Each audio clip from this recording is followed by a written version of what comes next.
Hey, you too. All right. Daniel. I'm Zoe. Nice to meet you. Nice to meet you. Sorry, my hands are cold. Okay. Welcome. Thank you all for coming. It's really sweet to see everybody here. My name is Andrew. I tap danced for 12 hours. Goodness gracious. Thank you for coming. The plan for tonight is basically to share a little bit of my perspective of what happened during the course of a 12-hour improvised solo tap dance, and also to learn from anyone here who was there during any point of the night what your perspective was like. Just so I can see who's here, how many were there during the course of, oh my goodness, thank you so much. This project was the first of its kind for me. First endurance project, first 12-hour anything. And with that, there was a lot of unknowns. So we didn't know who was going to come. And so for everybody who put their hand up, thank you very much. It really means a lot as a performance artist to know that people are willing to come and experience something new. Because frankly, we didn't know how to talk about it. So, Dark Night Live happened August 8th, 2025. It was the accumulation of a 10-year idea that started in 2015 when the Syrian civil war started. My parents are from Beirut, Lebanon, and they left that country in 1976 because of the civil war that happened there. When the civil war in Syria started, I effectively saw the stories that my parents had told me when I was growing up happen right in front of me, and I felt helpless. Kind of like I didn't know what to do or what to do about. I didn't feel like I had a platform large enough to fundraise. I didn't feel like me going there and doing something there was going to be helpful in any meaningful way.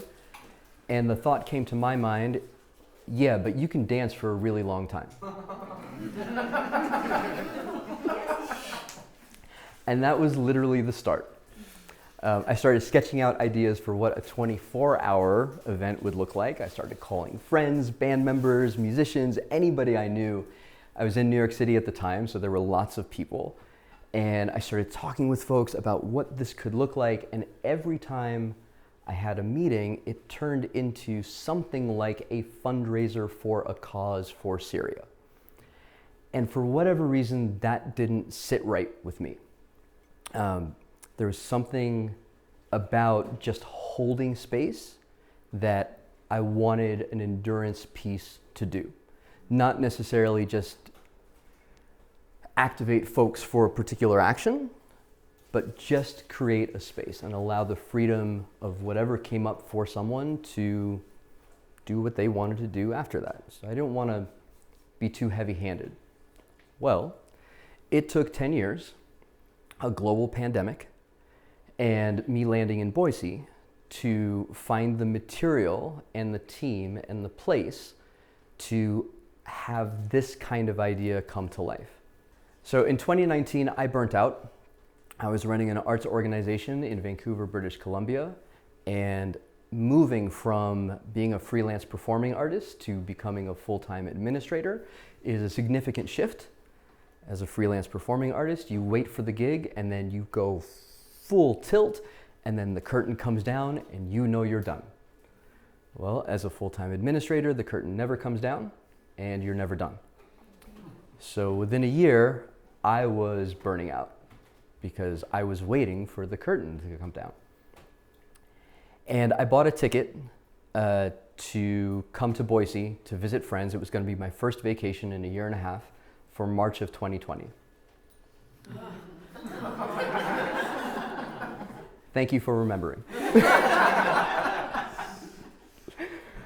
My burnout was significant the November before.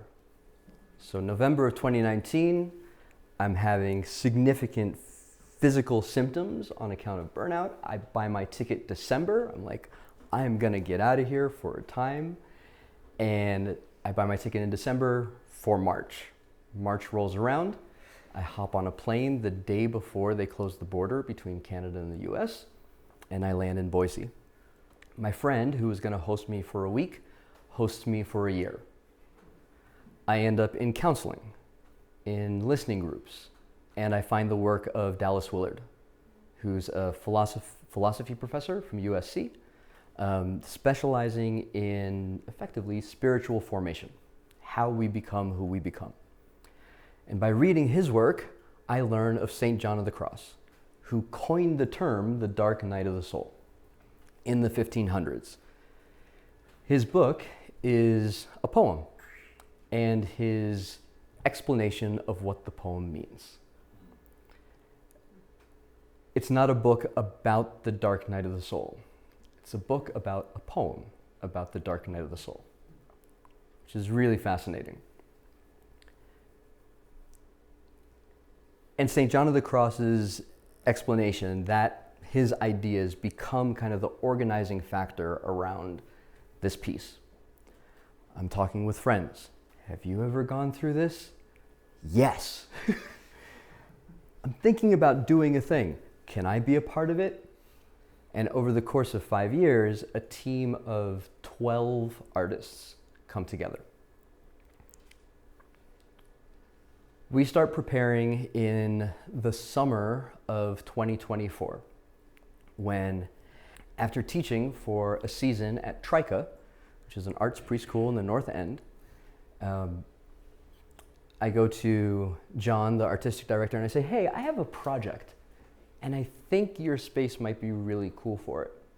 If you don't know, for those of you who weren't in the space, Trika is a beautiful former Methodist church that has wall-to-wall wood floors. And as a tap dancer, you don't get to be in spaces that have wall-to-wall wood floors that often, where they say, you can dance wherever you want. Right? Quite often it's, no, you need to bring something to dance on, and we like to keep our wood floors the way they are. So I give John a proposal. He takes it to the team and he says, we would like to support this project. And that was the first domino. After John, I call the rest of the artists that I've been kind of just floating this idea with. Tony Yazbecht, who ended up being our director, Stephen Proctor, our projectionist, Sebastian Rogers, our film director. And we start to figure out that this is actually going to become a thing. This was not one of those projects where there was a full script and I hired a director and I hired a stage manager and we found a place to rent and we just went in, rehearsed, teched it, and did it. This was a continual unveiling of what this thing was actually going to be. Because frankly, none of us knew what it was going to be. None of us had ever done something like this before. 12 hours? No. Overnight? No. Only a solo performer? No. So our conversations were a lot about, what does this mean? What are you trying to do?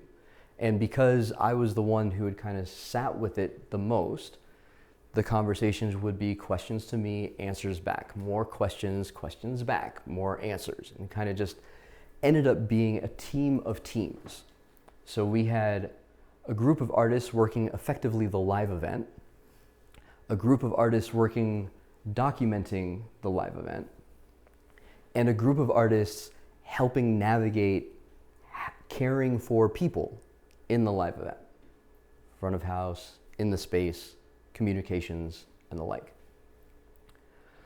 So what does it look like to prepare for improvising for 12 hours? We made the choice that my dancing was going to be improvised from 7 p.m. to 7 a.m. My original concept for the piece was it was just going to be me in one spot dancing for 12 hours and some nice projections just to have some variety in the space. That quickly evolved when Tony and Sebastian came to Boise in May of 2025 to have a site visit.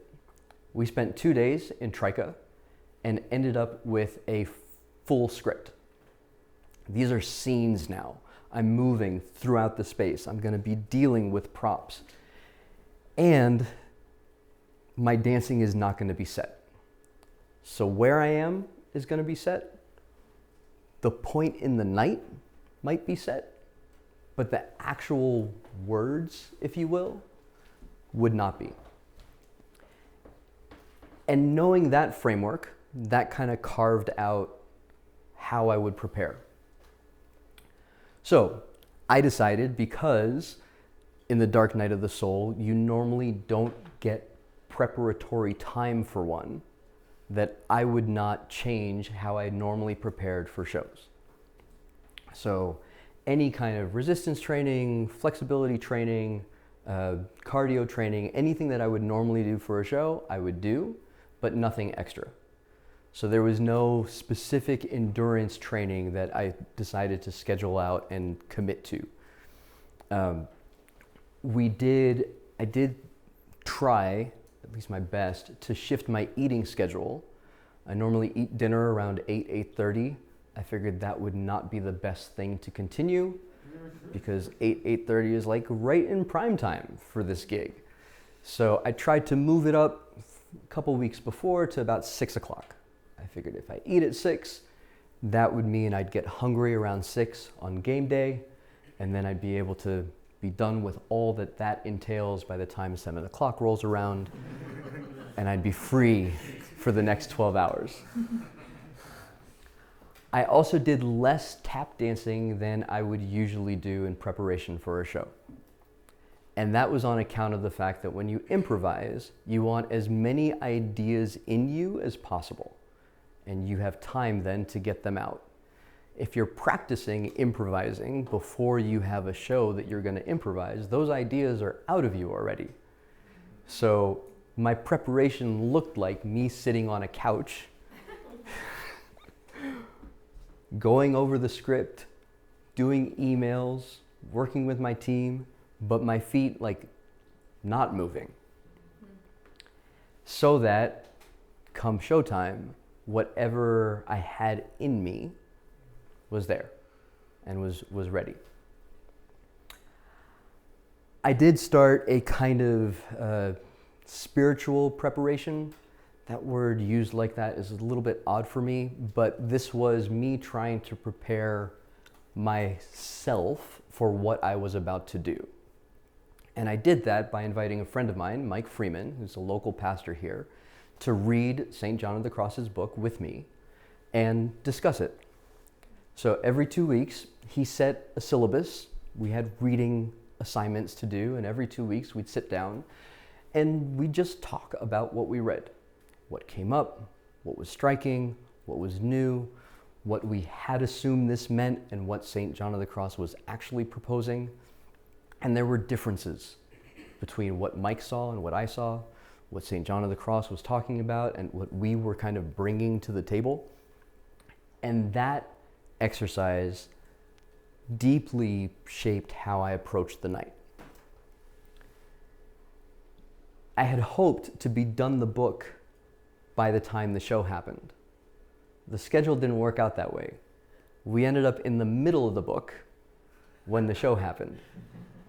So it was very interesting to go back after August 8th and continue reading and continuing the conversation. I did have weekly check-ins with our production manager, so that kind of kept me in what I needed to be in, frankly, to make sure that this show came to pass.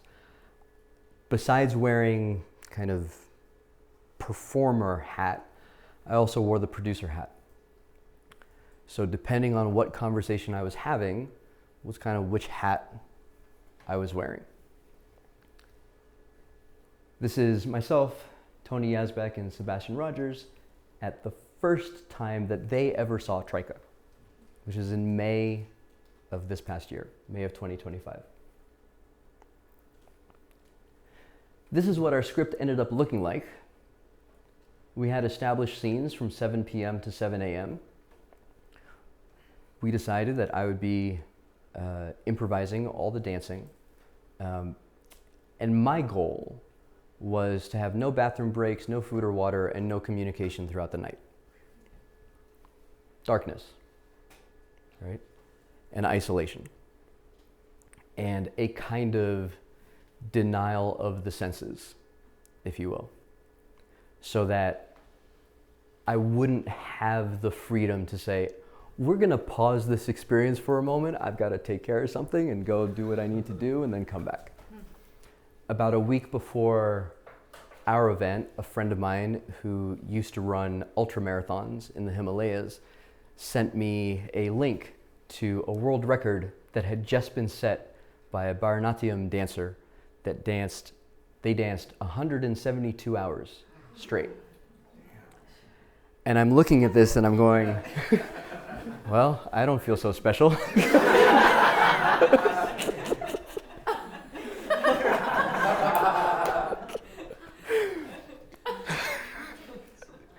So any kind of puffing up was just like, yeah, that was out of the call. But as I read their article, theirs was a record attempt in the way that record attempts are made, which is very specific training, very specific scheduling. Their entire life for 6 months was around this attempt. The attempt was 55 minutes on, 5 minutes off for 172 hours, right? And so for those 5 minutes, they're eating very specific things that they've trained their body to eat over the past 6 months. And so they just keep going and going and going and going. And that's exactly how record attempts are done for things like this. When we were developing Dark Knight, many conversations came up and they were like, well, is this going to be a record attempt? And I was like, I think so. I mean, I don't know of another tap dancer who has tried this. So yes, why not?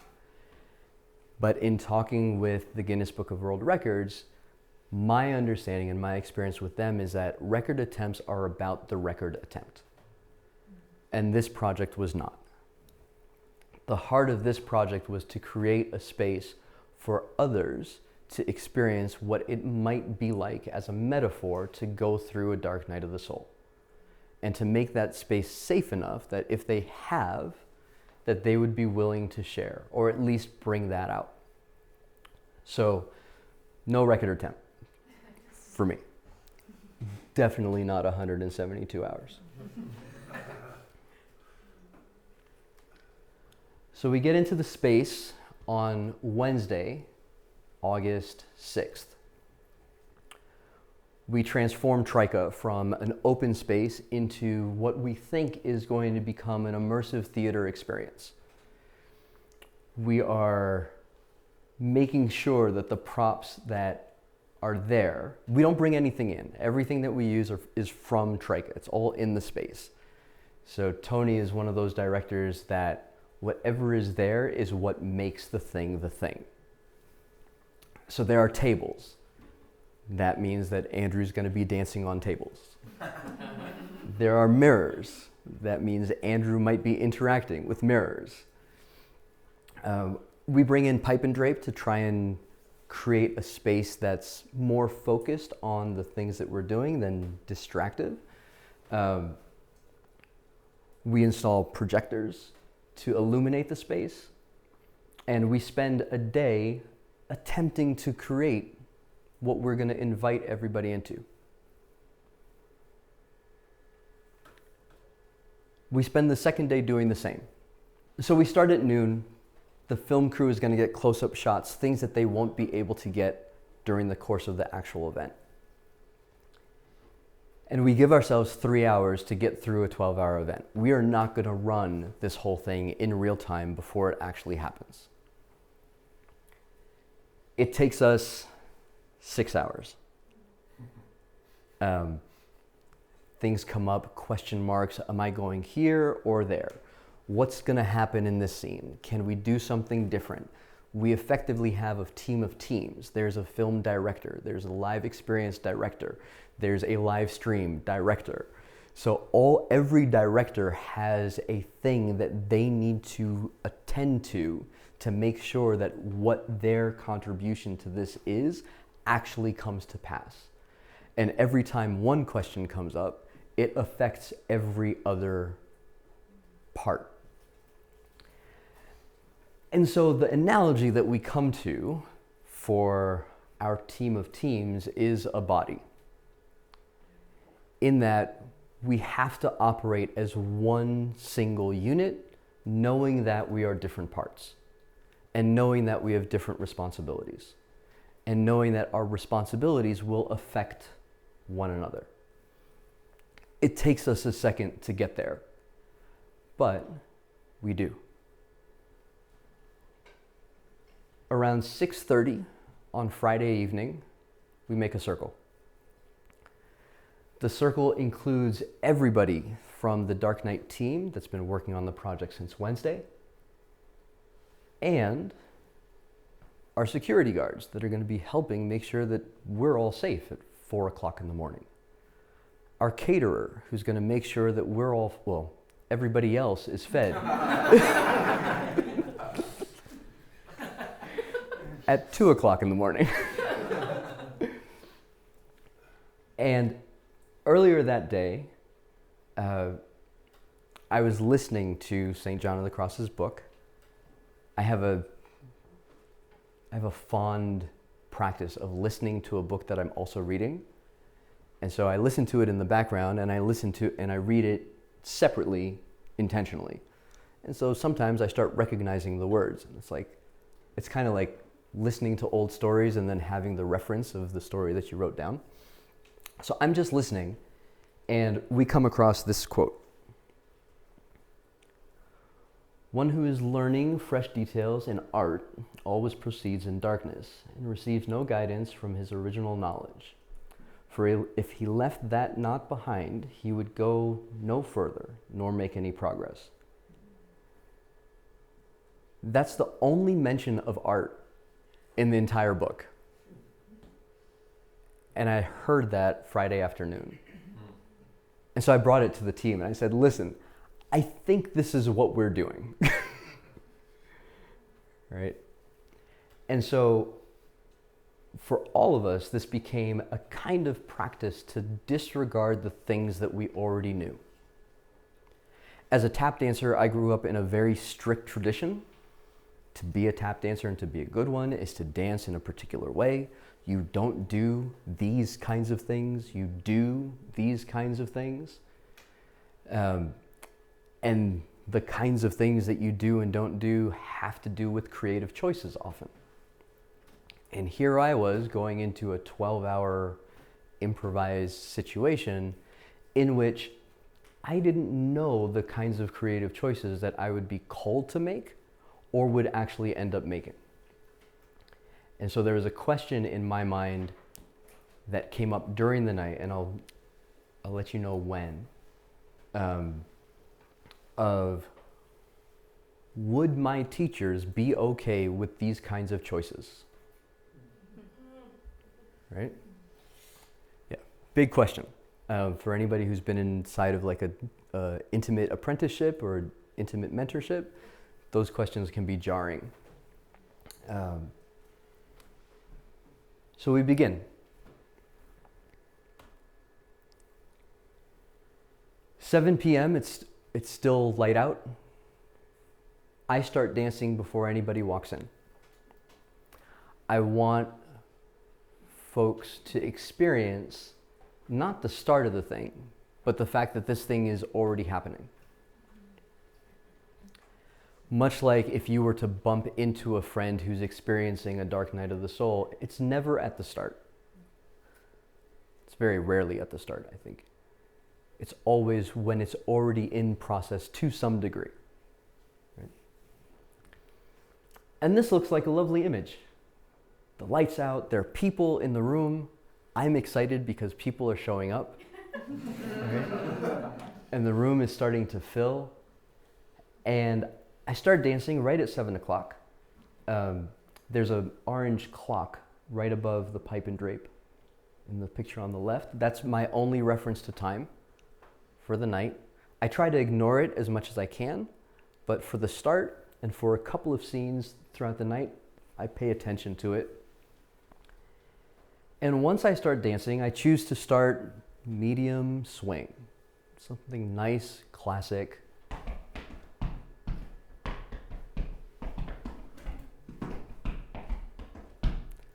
And once I start dancing, I realize that I'm going to have to live there for 3 hours. And I've never done that before.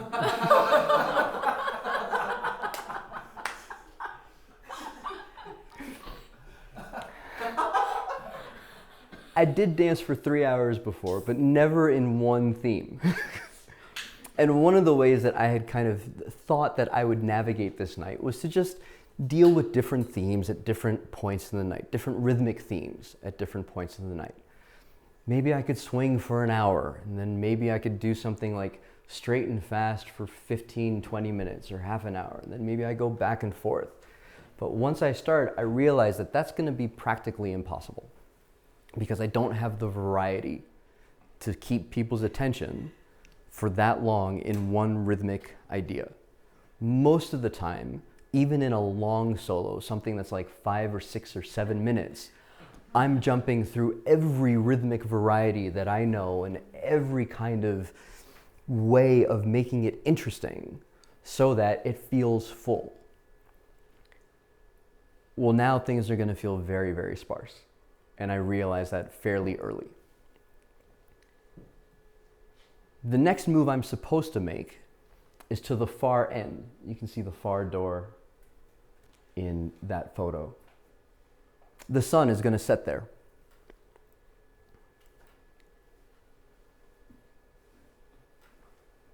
And so I make the move. But I make the move about half an hour early because I have no sense of time. And instead of being where I was supposed to be for an hour, I'm like, I can't stay in one place for an hour. I need to move. Where am I supposed to go? I'm supposed to chase the light. Let's go towards the light. So I start going. I learn later that Tony and Steven are on the far end of the building going, uh-oh, he's moving. What are we supposed to do? What's going to happen? Well, I end up staying in this side of the building for about 45 minutes. Maybe an hour and 15 even. And I can feel myself become disinterested with my own dancing. I'm like, this isn't fun. How can anybody else think it's fun? And so every now and again I stop and I turn back and I look at all the people. Some people have come close.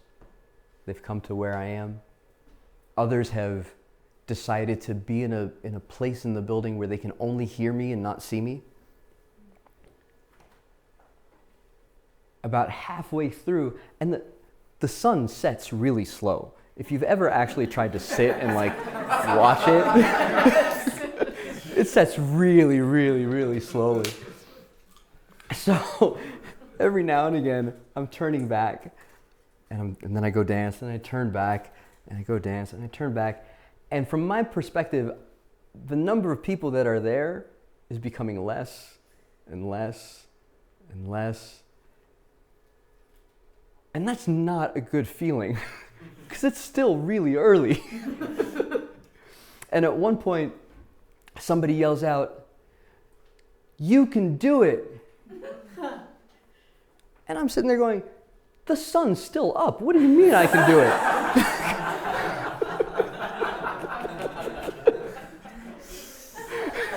I remember distinctly saying, you have no idea. I have no idea. So this was a trying time. This was like the first trying time. To say, I know the sun is going to set around 9:45. I know I've got about an hour and 15 after that before we get into any meat of this actual event. And I'm still at this door and I can't leave until the sun actually goes down. So earlier I mentioned the heart of this event being the ability to create a kind of safe space for people to allow whatever's inside of them to come out with regards to this idea of the dark night of the soul. We didn't take a lot of pictures of this space.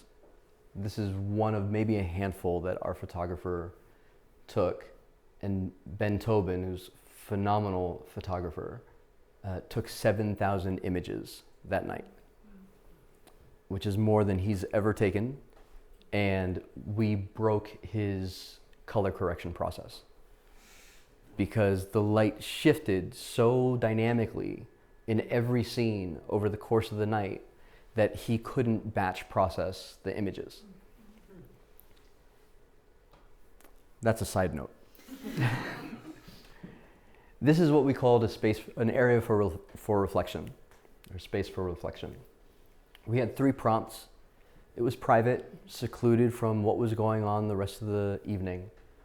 And if anybody wanted to, at any point of the night, they could walk in, engage with the prompts, or just read what others had shared.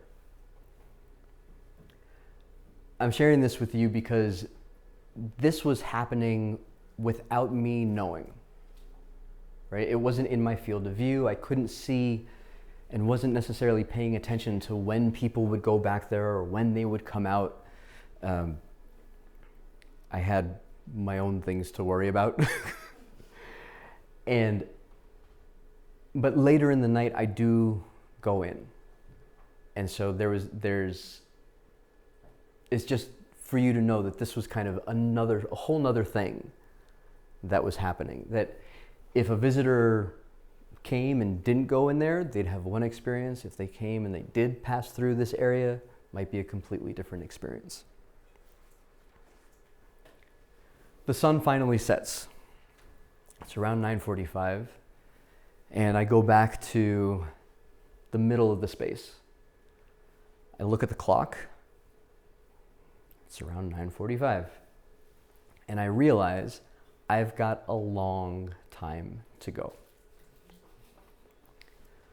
We have some ideas. There's some things that I need to be doing. And so I dance with attention towards the clock for a moment. And then I start to get to work. The projections start. Stephen Proctor has laid out an entire evening filled with dynamic projections for the space. I have never seen a single one of these before they actually show up.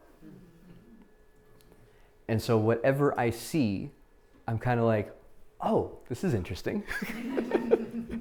How does this interact with what I'm feeling and what's going on right now and where we are in the night? And all those questions are how I'm processing the space. The first thing that we do is begin to invite select individuals to interact with me. I ask them to come closer, I pull up a chair, and I dance for them, with them. And this kind of very, very personal interaction becomes a theme for me. It becomes a way for me to stay alive in the night. I can't bring anybody to help me, but I can be with them and they can be with me in a particular moment. There's nobody that can dance for me when I get tired. But there's somebody that I can sit with and say, hey, do you see me? I see you. And that becomes a big theme for me. Eventually, everybody is brought into the circle as a way of kind of bearing witness. You guys have stayed. The sun has set and you haven't left yet. Thank you.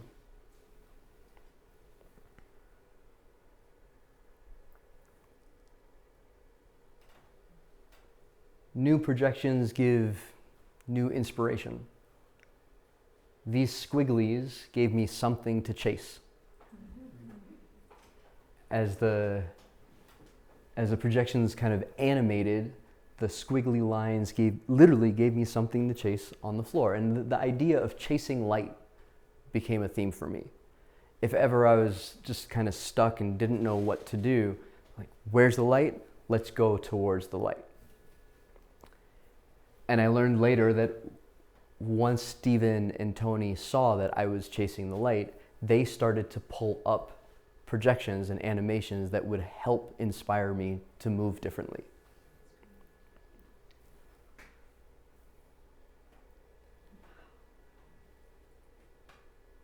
There's some images that in the moment, I had no idea what the images were. The center image did not look like a cross to me. To me, it looked like straight lines and some diagonal ones. And so as I chased those lines, it didn't register for me that I was outlining a cross on the floor.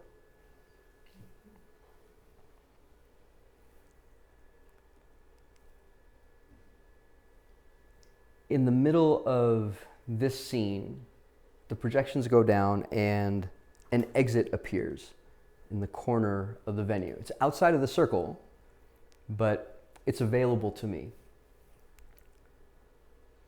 And so I go to the door, and for about 15 minutes, I interact with the option of escaping the dark night. Mind you, it's still early.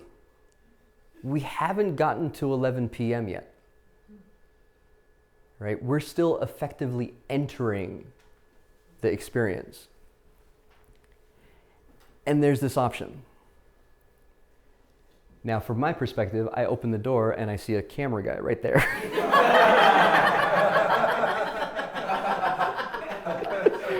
I go, oh, okay, I guess this is what we're doing.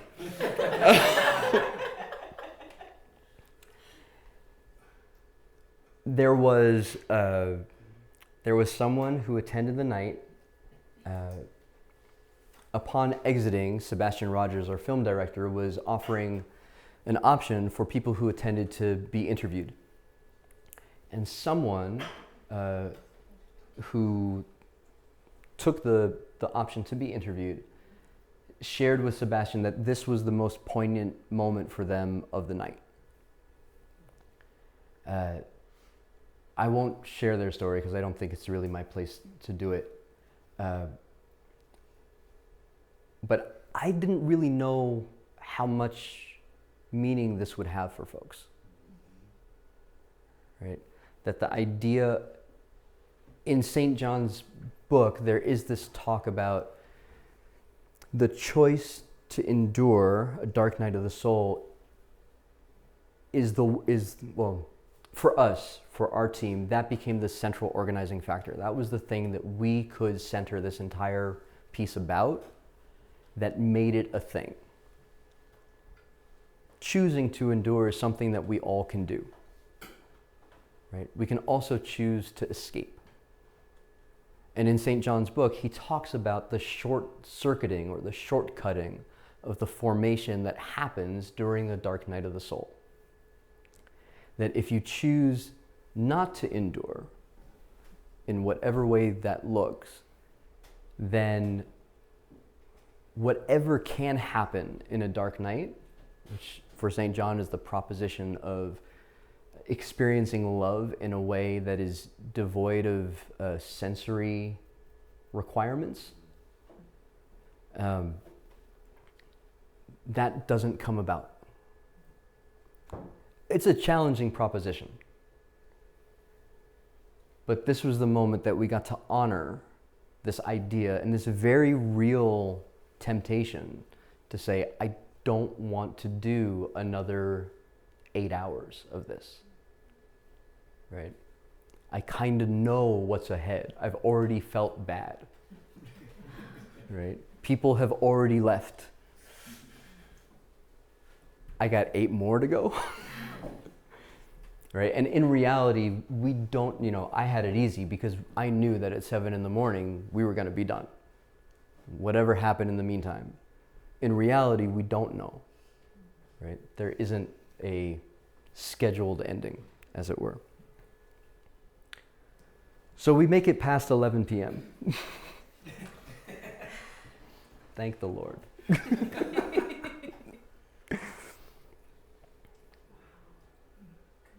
And things start to get weird. They start to get very weird. During our site survey, Tony finds the ricketiest table in Triton and says, "Oh man, it'd be so cool if you danced on this." And then we test it, and he's like, "We need to fix it, but it'd be so cool if you danced on this." And so thanks to Yurik, we fixed it, and I was able to dance on it. Now, there are so many things rolled up with dancing on a table for a tap dancer and for a jazz musician that are not in the positive light, right? And so there were a lot of things that come this moment. I just trusted Tony with the idea, and I said, we'll see how this is going to work out. Because Tony was a beautiful director. He was kind of like, if you get to that table and you don't want to go on top of it, cool, don't go on top of it.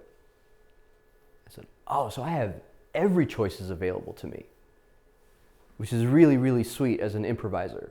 He said, well, here's what we're going to build for you, but you get to decide. So we have a table, we have a single spotlight that's on the floor that's shining up, and that's how we're getting the shadow. That single spotlight, everything else in the space is blacked out. It's completely dark. That single spotlight was the brightest thing I have ever seen in my life. To a degree that if I looked at it, the edge of the table disappeared because of the brightness of the light and the darkness of the space. So my eyes couldn't adjust and distinguish the edge. So I had to figure out a way to be on the table, dance, look in directions, and navigate these shadows. The other thing that happened, which we found out, was if I faced the wall and looked down because I wanted to see where the edge of the table was, my shadow looked like a headless dancer.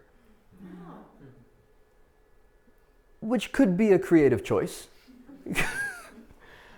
Not necessarily one that I wanted to spend a lot of time in. So I had to figure out how to maintain some kind of posture and a sense of space so I wouldn't end up off the table. This lasted for about half an hour, if I remember correctly.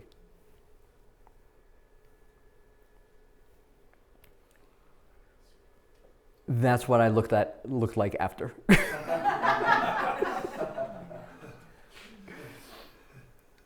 Again, it's now 11:30 or midnight. Are you still on the table in that shot? Mm-hmm. That's just the spotlight. Yeah, I sat down. Sitting also becomes a theme. I realized that I can't stay standing for 12 hours and dancing.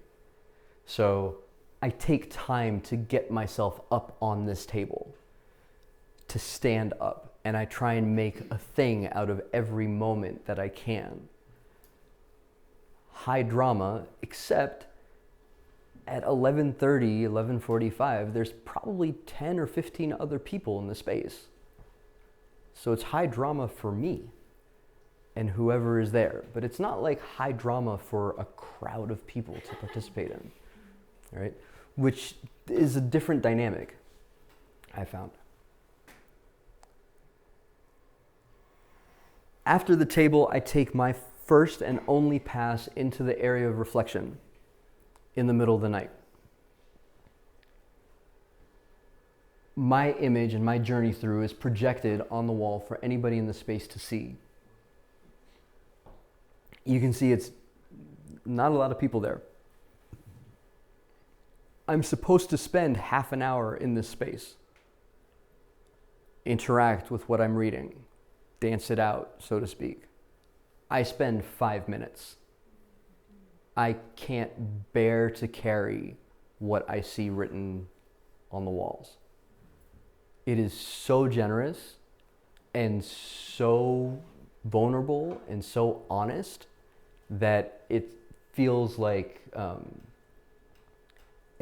too hot to touch. And most of my process is as a dancer, you take something on and you dance it out. You take something on and you dance it out.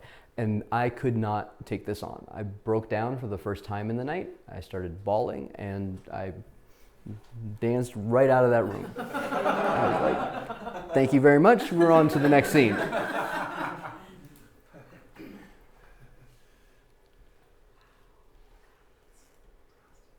The next scene is this point of light. One of the metaphors St. John uses in The Dark Night of the Soul is the idea that the darkness comes not because it's dark, but because the light is too bright. Super interesting. That we are blinded because we are in the presence of something that is too bright for us to actually contend with. And so here we are. First time this happens in the night. I think there are other moments, but we're now in the thick of things. This is the moment. These are the moments where, okay, just keep going. Around 11:30, I realize I'm out of ideas. As an improviser, there was nothing else that I could say, oh, I know what to do. I'll just think about this song and I'll dance through that song and that'll give me 5 minutes. Great.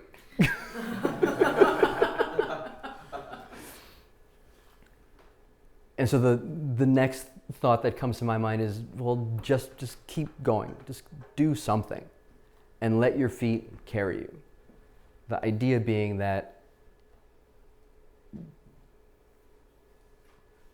to trust one's own preparation for the moment that they're in. And to know that it's going to be new. It's not to trust one's own preparation for knowledge of what the moment is going to be. It's to trust one's own preparation that whatever choice you make is going to be okay in this new thing. And you can figure it out.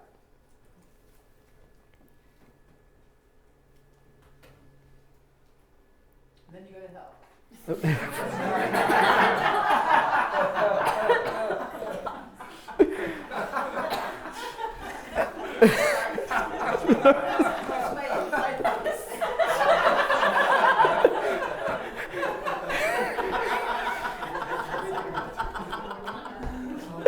You're not wrong. It gets worse. But there was this theme in Stephen's projections that, he put me in a jungle for a time, and the jungle is like a confusing place, and you're surrounded, and then the jungle burns, and it's an arid place, and you're out of water. And then at 1 in the morning, I'm here. And this is where I break. I get to the mirror and I realize that I'm supposed to be in front of the mirror for an hour. And I was done. I was tired in a way that sleep just comes upon you. And it's not like, I'm tired and I should sleep in a little bit. It's like, I'm tired and if I sit down, I will go to sleep. And so I'm trying to figure out how to stay standing, how to stay awake, and how to deal with this scene. This spotlight was so bright. It's shining at the mirror into my face. The rest of the space is dark. And so again, I'm caught with this like blinding light, and any place else is completely blacked out. And I'm supposed to be here for an hour.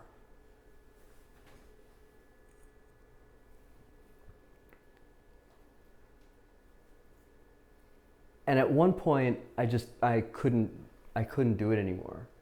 So I sat down. In the course of the night, this is the first time that my team was worried about me. Earlier, I had gone to the bathroom once, did that. It was necessary. I had asked for water once. And even before we started, I told my team, I said, I know I don't want to do any of these things, but I also don't consider myself a hero. Like, I'm not trying to be a hero.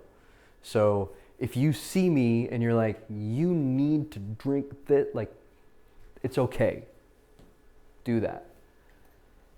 And so Rob Harari, our production designer, and he was running sound for 12 hours, comes to me with a cup of ice. And he's like, you need this. Eat this. And I eat it, just take a couple bites, and I feel, oh, this feels really good. I'm like, okay, so I eat a little more. Oh, this feels really good. And so I kind of get up and I go back to the mirror and I start re-enter the scene, and Rob's like, okay, I'm going to leave this for you on the mirror. So it's within arm's reach. So now the mirror scene becomes the mirror and ice scene. Right? And I'm still trying to stay awake, I'm trying to keep dancing, but I have this ice. And every time I take a couple bites of it, I get a flood of energy. And I am completely dissociated from my body at this point, because normally, as I'm dancing, I can say, okay, we're gonna dance and then we're gonna move to the left, and I move to the left, and I'm gonna move to the right, and I'm gonna move to the right, and I think I'd like to turn here, and then I'll eventually turn. Here, the only thing that I want to do is just keep going. And if I tell my body to do that, it's like, yeah, whatever. It was a bland response. I'm listening, I'm hearing what's happening, and my feet are doing something, but I cannot dictate anything. And then there's the ice. And I eat that ice and I feel kind of like a little more joined together for a moment. And then it goes away. I eat a little more, I feel a little bit more joined together, and then it goes away. And in the middle of this, I feel like the thought comes to my mind that says, I'm an addict right now. It was such a clear experience with ice about what it meant to have something that helped you get through. And that's all it was doing. It was just helping me get through that hour. We had tons of other things planned for this moment that I forgot to do. Because I was so focused on having to be at this mirror for 1 hour that it was like, and I had my ice, and that helped. And that's what I looked like at the end of that scene.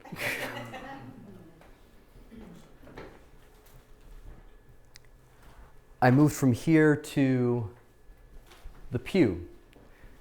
The pew was set along the east wall. Long, long pew. It's like this beautiful old pew from a church that was way bigger than what that pew could be. It's like, I don't know, 30 feet, 40 feet of a pew.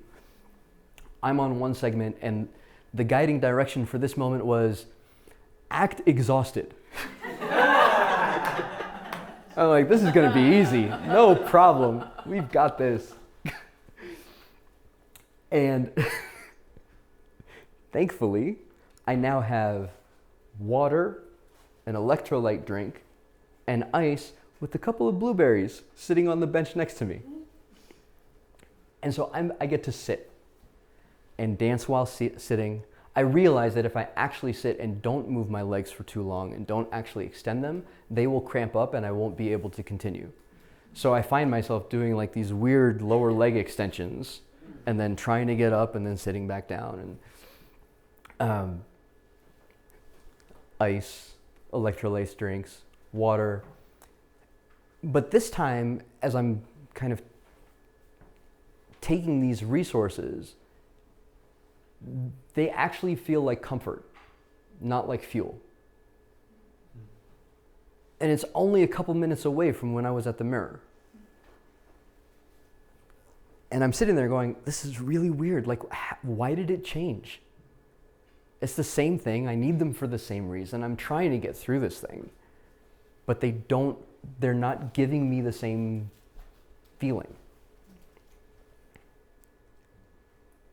I spend an hour here, and I feel like as I get up, okay, it's almost time.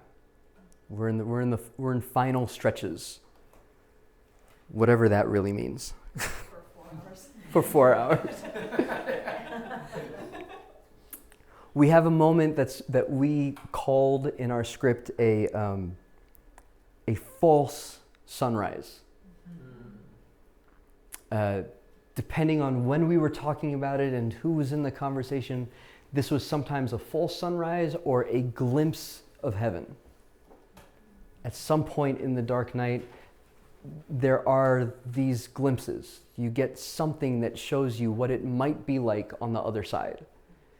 It might feel like an oasis in the desert where you go and you try and touch it and it disappears, or it might feel more tangible. But this seems to be a common experience, and so we put it in.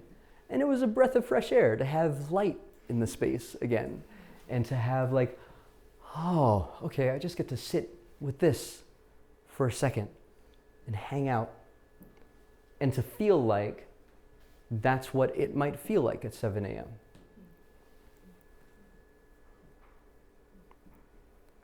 We jump cut from that to complete chaos. Right before an exit, there's often, it's kind of like birthing pains, which I know nothing about, of course, but it's the last resistance to the new thing, the last death that needs to happen before the complete new person can come out, right? And so I'm tasked with taking every prop that I've ever used in the space, including all the chairs, and building a massive pile in the middle. Tony has asked me to be as angry as I possibly can be. I have no energy for anger at this point. So I am very slowly and kind of like, okay, we're gonna put this one down here like this. All right, and I'm gonna go over here, and we're gonna get another chair. We're gonna and we do this for about an hour, and we make a pile, and the table's in there, and I find myself back on this table, and I'm sitting there going, I've never danced on top of a table this many times in my life. There is someone who's attending who comes in the middle of this and sits in the middle of this mess. And I go, well, this is going to be interesting. Because I'm supposed to dance through this and like make a mess of the mess, and there's a human being there now. So if I bump into the chairs, they're going to get bumped, and I'm like, okay, well, here we go. Let's see what this is going to do. This lasts for about an hour. Everything is in a pile.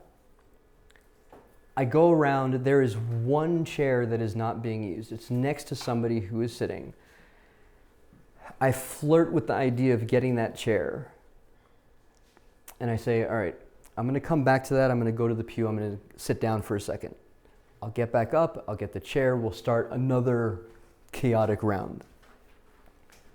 By the time I sit down on the pew, I see Tony standing about 15 feet in front of me. And he's there like this. And I'm sitting at the pew going, I wonder what he's thinking about. And I just remember him going, and he walks away. And I sit there thinking, all right, well, I guess I'm just going to sit here and see what's going to happen. And I'm dancing, I'm moving my feet, things are moving.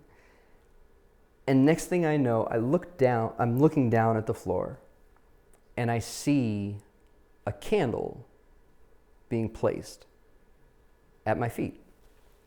And I look up, and the entire team has gone to the reflection area, picked up all the candles that were lighting that area, and have made a procession to me and have started to place candles all around me.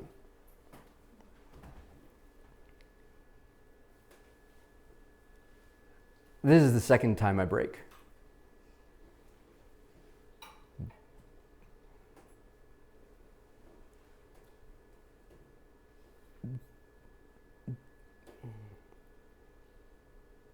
Not a single member of the team could carry this project on their own, including me, right? It was too big for any one of us. And yet, we all had our roles, and my role was to try and dance through these 12 hours. But to experience being seen like this by the people that you were working with, who were helping you do the thing, wrecked me. And our projectionist, Stephen Proctor, decided that it would be a really good idea to get my mom, who had been there the whole night, to pick up a candle and come put it at my feet. And that was the end, right? It's like, so this was where I lived from 5 a.m. to 6 a.m.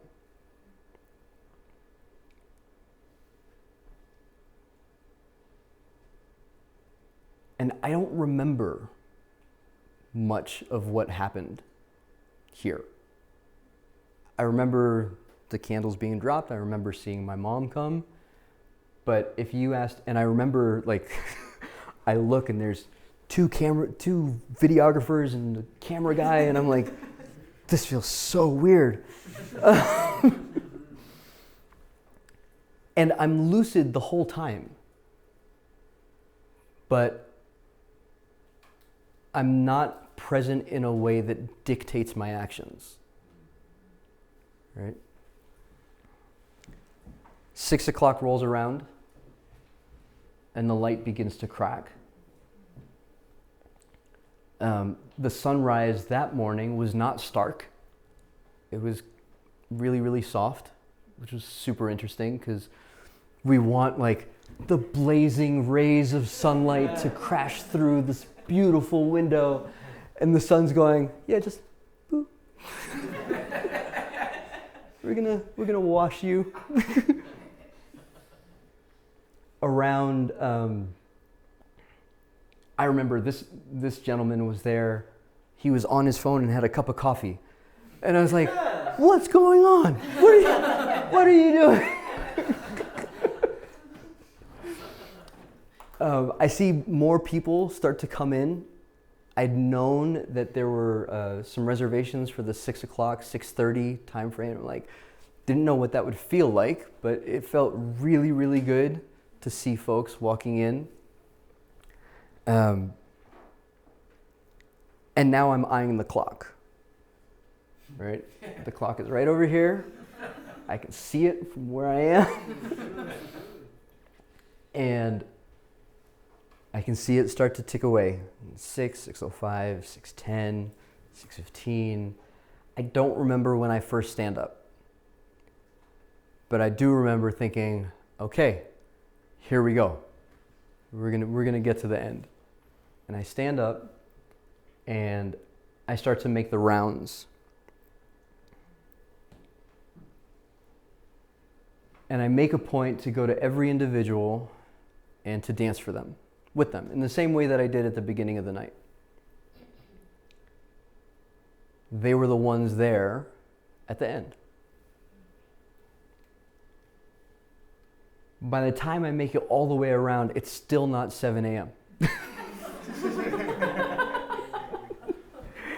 And so I go back to the window, and I dance, and I look at the clock. And I dance, and I look at the clock. And I dance, and I look at the clock. And finally, it's like 6:57, like 6:57. I just turn around and I dance and I dance and I dance. And I turn back around and it's like 7:01. Like, cool. And I sit down.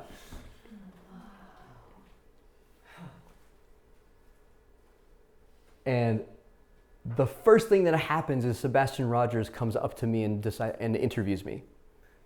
Because we decided that would be the thing, but it was also very bizarre to have like a big microphone just go like, you just won the Super Bowl. What are you gonna do?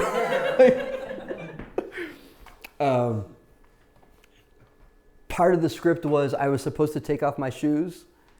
Tony had to remind me. He kind of leaned over. He said, "So, do you want to take off your shoes?" It's like, "Oh yeah, that's a good idea." My eyes, the way that I saw, had changed, and my voice had changed over the course of that night. It took about 2-3 days for my eyes to readjust afterwards, and maybe a day and a half for my voice to reset.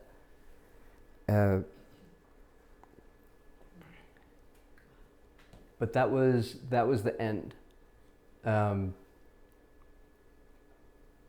I took a moment with Tony and with Sebastian. I made a final round in the space for reflection.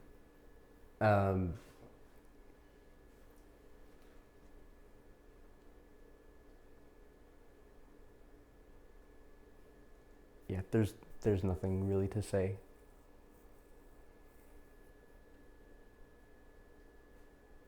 Again, I was overwhelmed with everything that was there.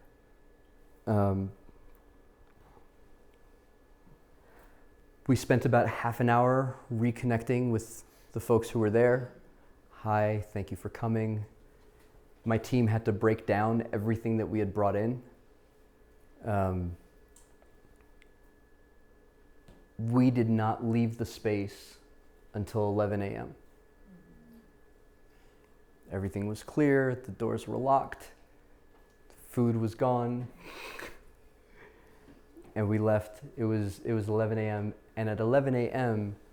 there were beams of light coming through the window.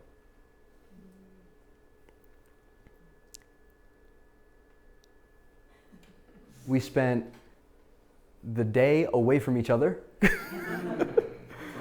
I went to the hotel, I got an ice bath, and I went to bed. That night, we came back together and started to trade stories. And that was probably, I don't know, it was just an amazing time. That was the end for me that night. 7 a.m. was kind of just like, okay, you're out. But now you get to hang out. Now you get to be with people. The isolation is over. The mission, if you will, is complete. Here, and one of the things that I loved about our team was that there wasn't necessarily a hierarchy. Right? We all had our responsibilities, but it's like, cool, you gotta dance, I gotta go do this thing. And they were equally important and respected, and that to me was very, very, very, very special. There are a couple things that I want to share with you before we get into Q&A. I have no idea what time it is, by the way. It's 8:22. Okay, cool. Well, so much for a 20-minute talk. I want some time, if it's okay, Jody, for Q&A and stuff. All right, so just a couple things in terms of what happens next. Dark Night Live was the start of what effectively is more than a year worth of programming around this theme. So today, you can go online and listen to the conversations that I had with Mike over the course of preparing and after the live event. darknightpodcast.com, very, very easy.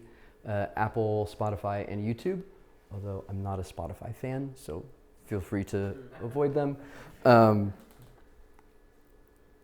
We have an ongoing crowdfund. The next big lift for us is production on the film. So our film team has over 36 hours of film and 16 audio channels worth of recordings over the course of the night that they are paring down to a 20 to 30 minute short film. They're very excited because today they finally got everything synced so they can start editing. I literally got the text this afternoon. We are breaking everybody's workflow with the amount of content and the kind of work that came out of that event. So they had to build new processes to get all the audio lined up with all the film and to be able to have like a pleasant editing experience, basically. So that's what's next.